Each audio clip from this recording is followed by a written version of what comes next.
আসসালামু আলাইকুম দর্শক। দর্শক আমি যখন ছাগল পালন শুরু করি তখন একটা ভালো ভেজালে পড়ছিলাম।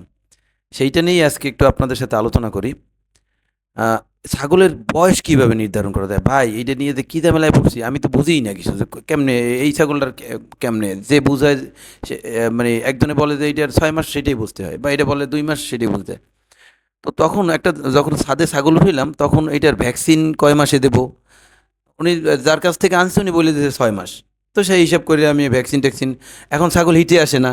এখন কতদিন হইছে? মানে একটা বড় ক্যাচালে পড়ে গেছি। তো যাই হোক দর্শক এরপরে আমি YouTube দেইখা আমিও পুরা মানে এটা সম্বন্ধে এক্সপার্ট হওয়া শুরু করছি। তো আজকে ২-৩ বছর পর্যন্ত আল্লাহর রহমতে আমি এখন মোটামুটি এটা নিয়ে পড়াইতে পারি আরকি। তো যাই হোক দর্শক আমি আপনাদের পড়াবো না। আমি জাস্ট আপনাদের সাথে শেয়ার করব। এই যে দেখেন আমি টিনের শেডটা দিছি কত উপকার হইছে আমার।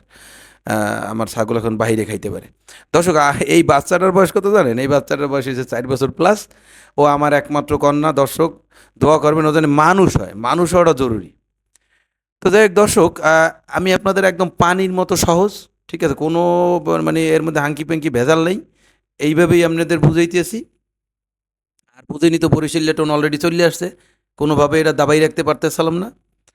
তো দর্শক এই যে ছাগলের বয়স সাধারণত ৩ ভাবে নির্ধারণ হয়।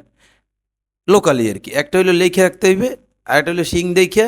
এই শিং দেইখা বোঝার মতো কোনো কায়দা নাই। কারণ হইলো ওরা করে কি এত গুতাগুতি করে নিজেরা। ঠিক আছে? ওই দেখেন ওই ঘষা লাগাইছে, টিনে ঘষে সারাদিন ভাই। সারাদিন টিনে ঘষতে থাকে। পারলে মনে হয় যে ওই সিমেন্টের খুঁটির সাথেও ঘষে। এইরকম একটা অবস্থা। ঘষেও। আর এই যে এখন মেইন হইল দাঁত। দাঁত দেখে বয়স নির্ণয়টা এটা সবচেয়ে পরীক্ষিত একদম সহজ। এই ছাগলটা কেন নিছি জানেন? এই ছাগলটার দুধ দাঁত এখনও। এই যে দেখেন দর্শক, এই যে নিচের যে পাটিতে দাঁতগুলো আছে ৮টা দাঁত। ছাগলের জন্মের ১.৫ মাসের ভিতরে এই দাঁতগুলো হবে। এগুলো দুধ দাঁত। এগুলো খুবই পাতলা আর নরম। ঠিক আছে? কিন্তু এই ছাগলটা এর মধ্যে কোনো দাঁত পড়েও নাই, কোনো দাঁত এখন পর্যন্ত ওর ওঠেও নাই। তো ছাগলের সাধারণত ২ টা দাঁত পড়ে, ২ টা দাঁত ওঠে। মানে এক জোড়া পরে এক জোড়া ওঠে। ছাগলের কোনো সময় একটা দাঁত পড়ে না মানুষের মতো। মানুষের যেমন একটা পড়ে আবার কোনোটা প্লাস দিয়ে টাইনে উঠে গেলে এই কেস না। ঠিক আছে? তো দেখেন দর্শক এই যে এই ছাগলটারে দেখাইলাম আপনাদের বোঝার সুবিধার্থে। এরপরে আপনার এই যে আপনার লাল ছাগলটা দিয়ে দেখাইতেছি। লাল ছাগলটা দিয়ে দেখাইতেছি কারণ এটা আমার সবচেয়ে বুড়া ছাগল, বয়স্ক আরকি। এই হইলো সবচেয়ে জ্ঞানী লোক এই জায়গার। তো দেখেন মোড়ায় তারপরও কারণ এর হইলো গিয়ে আপনার ওই যে দাঁত মাজে নাই, এই আপনাকে দেখাইতে চাইতেছে না। তো যাই হোক দর্শক দেখাইতে চাইতেছে না। এখন এই ছাগলটার আপনি খেয়াল করে দেখেন যে বড় ২ টা দাঁত আর পাশের ২ টা দাঁত। এই ছাগলটার মোট ৪ টা দাঁত পড়ছে। ৪ টা দাঁত পড়ছে আর এর আরও ৪ টা দাঁত। এই পাশে ২ টা দাঁত আর ওই পাশে ২ টা। এই যে দুধ দাঁত আছে।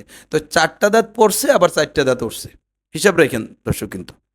হ্যাঁ, আর কিছু না। এটা একদম পানির মতো সহজ। আচ্ছা এই ছাগলটার কি হইছে? এটা হইলো গিয়ে আপনার তোতাপুরি কন্যা ক্রস বিটের আরকি। সুন্দরী আমার ইসের ছাগলের ঘরে সবচেয়ে সুন্দরী যেটা সেইটা। তো এর হইছে কি এর পড়ছে ২ টা দাঁত। এই যে বড় ২ টা দাঁত পড়ছে। আর সবগুলোই দুধ দাঁত রয়ে গেছে। এগুলো এখন পর্যন্ত পড়ে নাই। হ্যাঁ? তো এখন আপনাদের কাছে আমি হিসাবটা দেখাচ্ছি। হিসাবটা হইলো যখন ছাগলের ১ বছর হয় তখন তার ২ টা দাঁত পড়ে, ক্লিয়ার? তারপর যখন ১.৫ বছর হয় তখন আর ২ টা পড়ে। আচ্ছা এই গেল ৪ টা।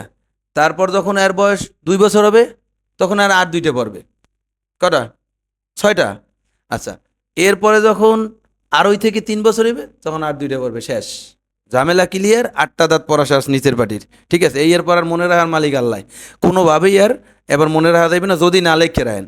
লেখে রাখবো মানুষের বয়স লেখে রাখে না ইদানিং, ঠিক আছে? এরপরে যদি পাবলিকে শোনে যে ছাগলের বয়স লেখে রাখছি।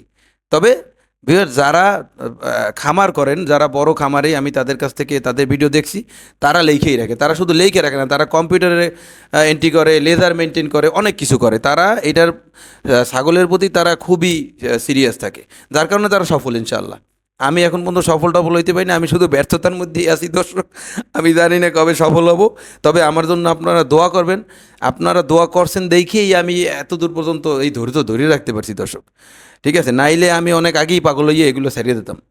হ্যাঁ, যে কষ্টটা আমার করা লাগে। তো সবাই ভালো থাকবেন। এইটা দিয়ে যদি কোনো উপকার হয় আমার জন্য দোয়া করবেন, আর কিছু করা লাগবে না। আসসালামু আলাইকুম ওয়া রাহমাতুল্লাহি ওয়া বারাকাতুহু।